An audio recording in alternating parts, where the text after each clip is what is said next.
Good morning. Today is Sunday, the 12th day of Teves, and today we are in the middle of chapter 10 of Likutei Amarim in the Tanya. And being that yesterday was Shabbos, we didn't learn yesterday's shir, so we'll have a review of the first half of the chapter in short.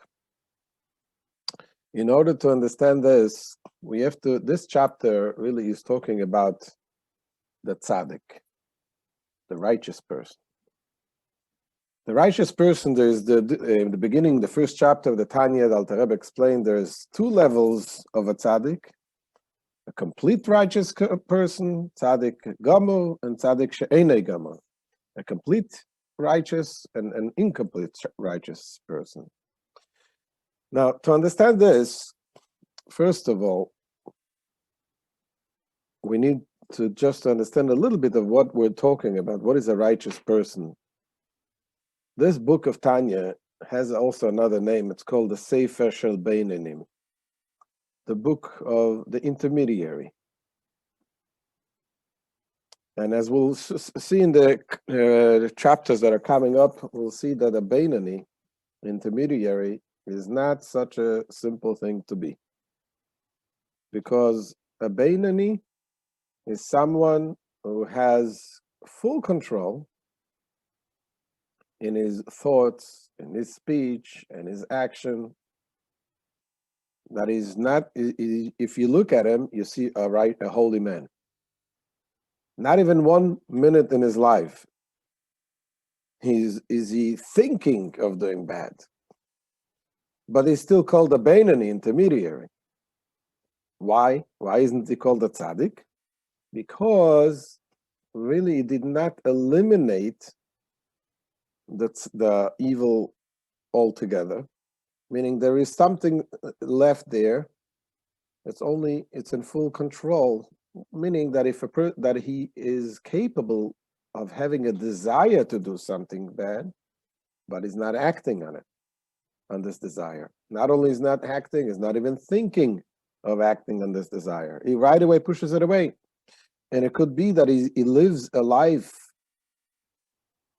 in such a way for many, many years that he may think mistakenly that he's actually a tzaddik, that he actually eliminated the evil, but he didn't.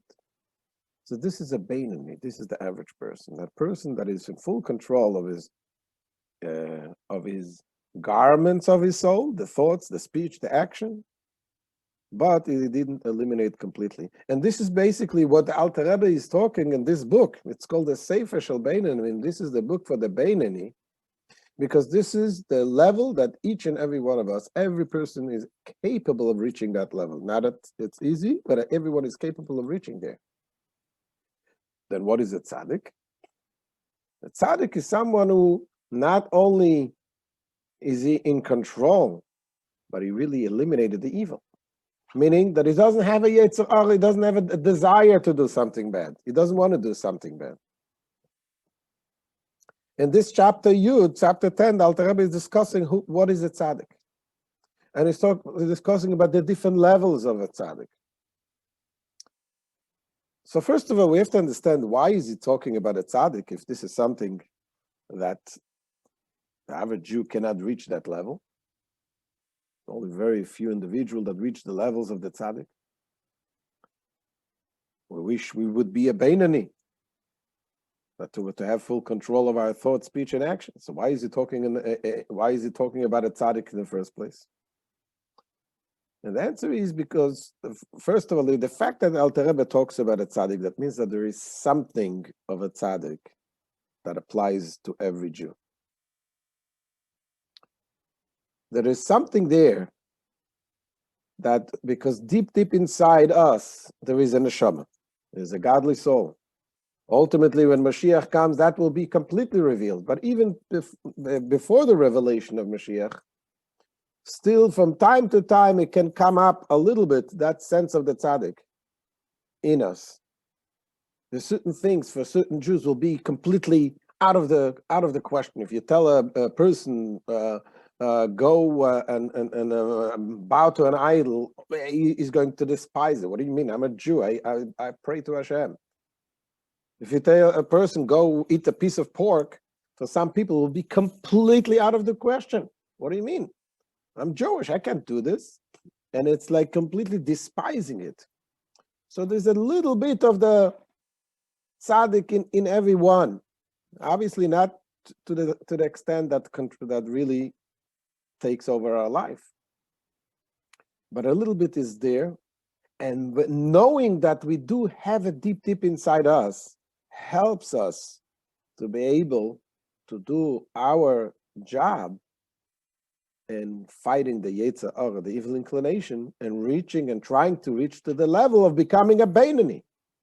The fact that we know that we have this superpower, the amazing power of the Eibishter of Hashem, which is the tzaddik in us. So this is something that every person is able to connect to this level of tzaddik in one way, and to a certain extent. So, and that's why the Alter Rebbe is bringing the level and explaining what is a tzaddik and what is the different levels of a tzaddik. So now to understand what is the different levels of a tzaddik, you have a tzaddik gamur, a complete tzaddik, and you have a tzaddik she'eina gamur, an incomplete tzaddik. And he calls him the tzaddik gamur, the complete tzaddik, he calls it tzaddik v'toiv lo, a tzaddik that a good is to him. And we explained what does it mean the good is to him, that he has only good. Tzaddik and incomplete tzaddik is a tzaddik v'raloi, a tzaddik that the bad is to him. What does it mean? That he still has a little bit of bad, but is in complete control.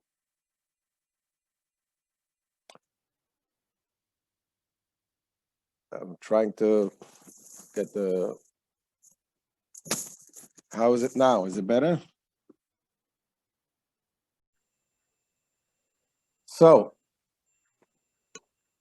here in this chapter, the Alter Rebbe is going to discuss what is the difference between the complete tzaddik and the incomplete tzaddik.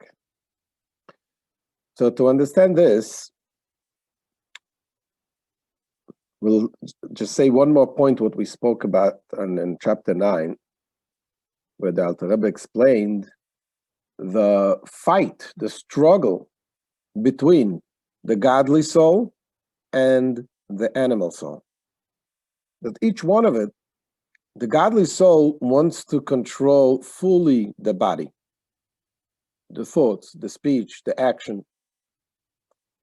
Not only does it want to control to conquer the evil, but it wants that to take the animal soul and to use it to its service. Meaning, the godly soul not only wants that the body should not interfere in its connection to God, but the godly soul wants the body should also desire godliness.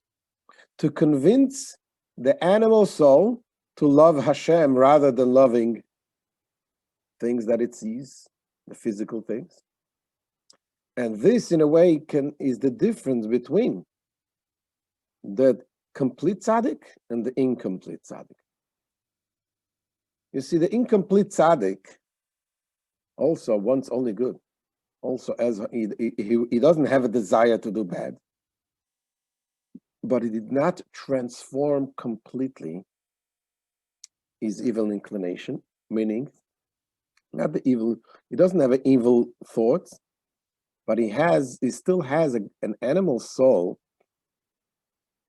and he did not draft the animal soul to love God with the animal soul rather than just with the godly soul. So he therefore does not despise the evil with an utter complete hatred. He doesn't have this disgust completely from the evil, from the bad things. Just to use an example, if let's say you see a piece of bread the bread is a little moldy, it's going to disgust you. You don't want to touch that. You don't want to eat that. And someone, if anyone is going to ask you, do you despise this bread? You're going to say, yes, I don't. This disgusts me. But the question is, is that despising is really utter? How to say? Are you really completely despising this thing? The answer is really no. How do I know that? Yes, you don't like it. Yes, it disgusts you, but not completely, not utterly. Why? Because if, God forbid, you would be in a situation, if that person would be in a situation that is, there's no food to get, you'll be hungry, you'll be starving, and there's nothing to be found. If, God forbid, that person would be in the Holocaust, that piece of bread that that was disgusting, all of a sudden will be like a piece of gold, and he will eat it, and he'll realize, I don't really despise it completely. So that is the tzaddik. The tzaddik who is an incomplete tzaddik, he despises anything that interferes in his service of Hashem. But the focus is more about himself, that he wants to be connected to God. And that is why, if he's going to see something that interferes in his service of Hashem, he despises it. But it's not a complete, utter despising. It's because he did not transform that his animal soul itself should want to desire Hashem. And this is something which is hard to imagine, because we're not in that level. But a real tzaddik, a complete tzaddik, really loves Hashem with every part of his body. And he loves and he despises an utter despising than anything which is opposing Hashem. And not just because it interferes his connection to Hashem, because that is who he is. He completely transformed that is feeling everything should be only what Hashem wants. So let's continue in the Tanya. The Alter Rebbe explains in today's lesson. והנה is Alter Rebbe מדרגה זו משחלקת לריבויס מדרגות בעניין מי תורה הנשאר מאחז בארבע יסודות אלוהים. Since this level, now we're talking about the incomplete tzaddik. The level of incomplete tzaddik is divided into, it's not just one level of, you said this is an incomplete tzaddik. There's tens of thousands of levels, and that all depends on how small is that tiny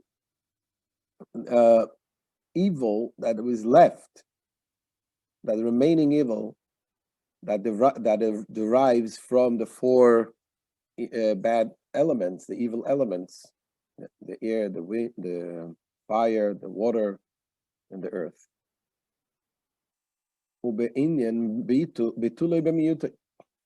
And it also takes into account the degree to which the remaining evil is nullified in the good because of its minuteness.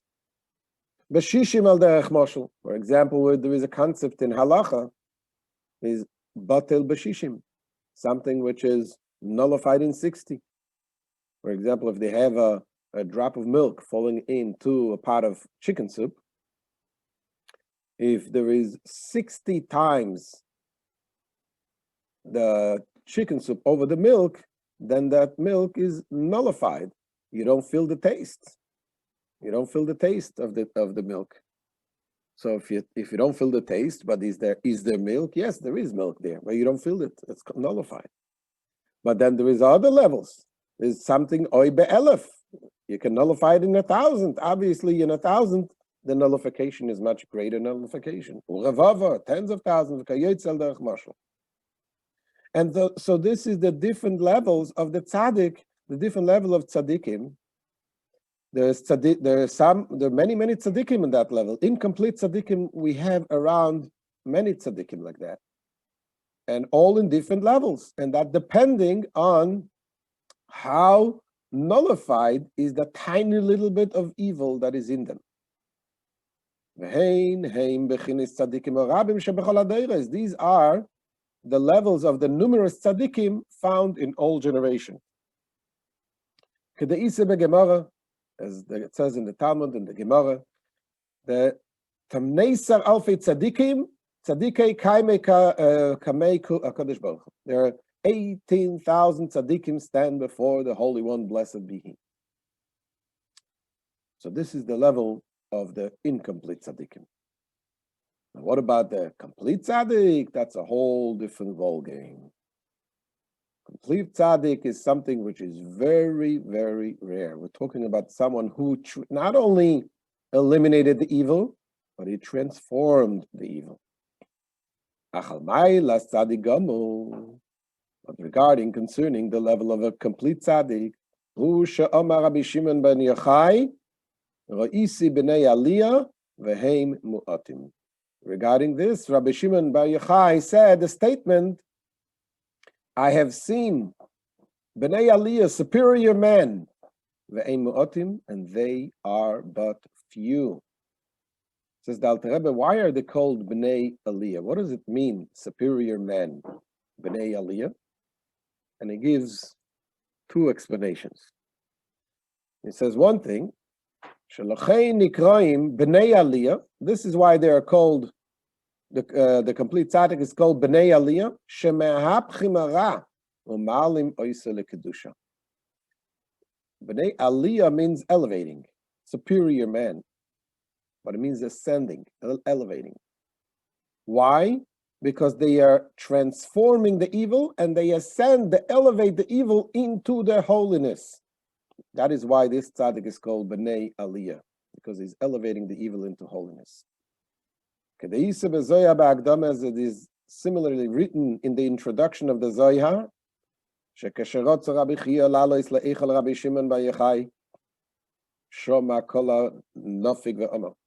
when Rabbi Chia wished to ascend to the Heichal, the heavenly shrine of Rabbi Shimon bar Yochai, he heard a voice come out and say, Man min choin dichashoicha mehapchon linehoira. Whichever of you, before coming here, have converted the darkness of the world into light, into holiness, v'ta min meriru lemiska, and have transformed bitter taste of the animal soul and the evil inclination to sweetness, which means a holiness, ad lo yesen hacha v'chulu. Only these may enter. So that means we're talking about a very high level of not only breaking down the evil, but also transforming it into good. That's one reason why the Tzaddik Gomer is called B'nei Aliyah. Another reason, says the Alter Rebbe, another reason for their designation of B'nei Aliyah, why they're called B'nei Aliyah, mipnei shegam avedosam b'bchinas v'asei toiv b'kiyum atayra u'mitzvei seha u'letzerech gavoya u'mayla mayla druma minus. Because even the divine service in the area of doing good, fulfilling the Torah and the mitzvahs, is for the most high level. It's for the sake of above. It is not because they want to connect to Hashem, not because they are thirsty and want to connect to Hashem. It is because doing it for Hashem Himself. Very high level. Not merely to attach themselves to Hashem, blessed be He, to quench the thirst of their soul, which is thirsty for Hashem. As it is written, all who are thirsty, all who are thirsty, go to the waters, which is referring to the Torah. If you're thirsty to God, go to the waters, go to the Torah.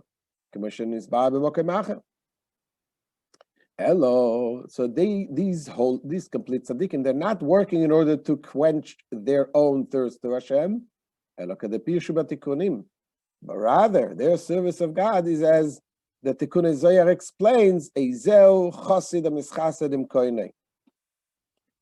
It says, who is pious? Who is a Chosid? He who is benevolent, mischased, towards his creator. And it says, in Kandilei, with his nest. Which means, uniting the Holy One, blessed be He, with His Shekhinah, the divine presence, in the lowest world, because that's what Hashem, that is the desire of Hashem. And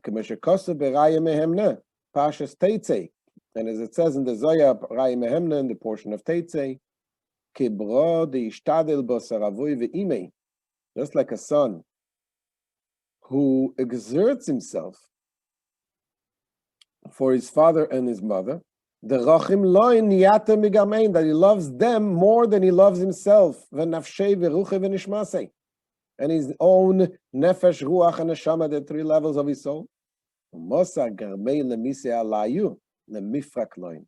And he sacrifices his life for their sake to redeem them,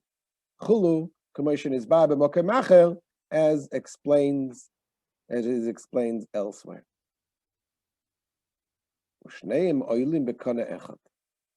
Now, both interpretations are complementary. What we said, why they're called Bnei Aliyah. One is because they elevate the evil and they turn it into Kedusha. And the second is because they do their work, their service, not for their own selfish good, but for God Himself. It says both of them are complementary for each other. Because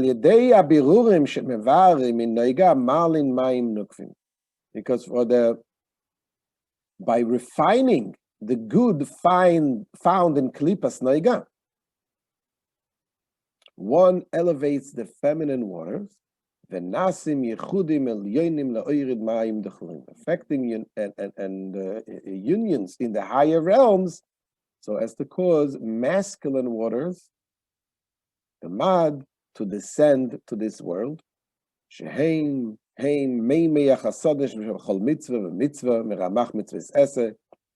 These masculine waters are the waters of kindness that flow into and are contained in each of the 248 positive commandments. All of them are in the nature of kindness and benevolence, masculine waters. The Hainu, which means Hamshochas Eloikusa Yisborech Milemailo Lemato Lislabish Betachtoinim Commission Isba B'Mokemacher. So this term, why is it called masculine waters? Because it means that the mitzvahs draw God's holiness from above, from the highest levels down, so that God's holiness is clothed and is revealed within the lowest levels, the physical world, as explained elsewhere. This is the end of chapter Yud. So thank you very much for joining, and please subscribe and share this shiurim, these classes, so more Yidden benefit from this light of the Chassidus. And any questions? We'll take now questions.